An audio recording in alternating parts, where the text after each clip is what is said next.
Bismillahirrahmanirrahim. Günümüzün ən sadə, amma ən dəyərli davranışlarından biri salam verməkdir. Bəzən bir salam insanın gününü gözəlləşdirir. Bəzən də qırılmış körpüləri yenidən bərpa edir. Salam sülh mesajıdır. Ərəbcə salam sözü sülh, əminamanlıq, təhlükəsizlik mənasındadır. Sən birinə salam deyəndə, əslində sənin üçün əminamanlıq arzulayıram demiş olursan. Bu bir dua kimidir. Bir otağa girəndə gülümsəyərək salam vermək insanın daxili tərbiyəsini göstərir. Böyüklərə ehtiram, kiçiklərə sevgi, hər kəsə hörmət deməkdir. Salam vermək sənin necə bir insan olduğunu deməyə bəs edir. Çünki ilk təəssürat heç vaxt unudulmur.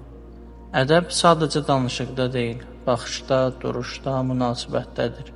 Salamlaşmaq bu ədəb davranışlarının ilk addımıdır. Səni birinci dəfə görən biri sənin səs tonunla, göz baxışınla, salamınla səni tanıyır.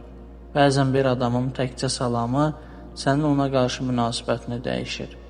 Salamı əsirgəmək isə qürurdan deyil, bəzən cahillikdən irəli gəlir.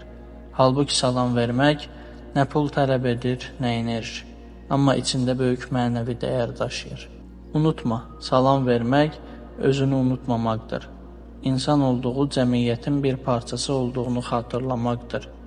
Buna görə də hər zaman, hər yerdə, hər kəsə qarşı səmimi bir salamla başla. Çünki bəzən ən kiçik bir nəzakət ən böyük hörmətə çevrilə bilər.